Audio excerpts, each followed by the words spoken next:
The fear of being forgotten. কেউ চায় না যে মানুষ আমাদেরকে ভুলে যাক, সবাই চায় যেমন কি মরে যাওয়ার পরও মানুষ আমাদেরকে মনে রাখবে। কেউ হয়তো বিপ্লবী কোনো কিছুটা করে যে কারণে মানুষ তাদেরকে মনে রাখে, কেউ হয়তো কোনো জিনিস আবিষ্কার করে যেটার জন্য মানুষ তাদেরকে মনে রাখে, কেউ হয়তো সুন্দর কোনো উপন্যাস কাব্যগ্রন্থ লিখে যেটার কারণে মানুষ তাদেরকে মনে লালন পালন করে। এবং সব থেকে ইজি উপায় হচ্ছে বাচ্চা পয়দা করা।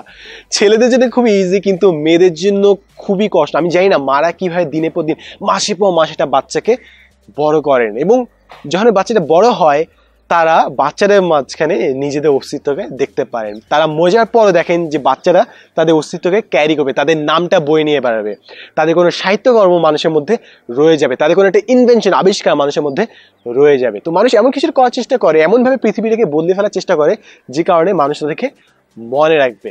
কিন্তু আমরা কি এমন কিছু করছি যে কারণে মানুষ আমাদেরকে মনে রাখবে? আমরা কি এমন কিছু করছি যেটা যুগের পর যুগ টেকসই থাকবে? আমি কি এমন স্ট্যাটাস দিচ্ছি যে আজকে প্রকৃতিটা অনেক সুন্দর, আজকে প্রকৃতির নিয়ে যদি আমি কিছু লিখি, আজকে প্রকৃতি নিয়ে খালি আজকেই থাকবে, কালকে ওই লেখাটা শেষ?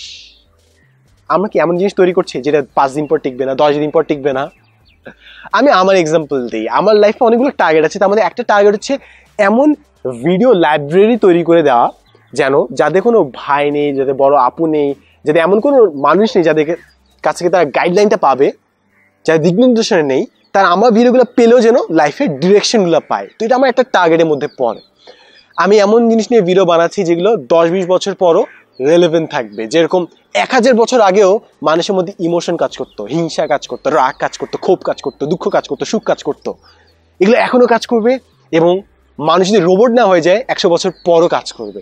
তো এইসব জিনিস নিয়ে আমি ভিডিও বানাতে চাই যেগুলো মানুষের পরেও কাজে লাগবে। তো প্রশ্ন হচ্ছে আপনার কাছে, আপনি ডেইলি এমন কি করছেন যেটা 5 বছর পরও 10 বছর পরও মানুষের কাজে লাগবে?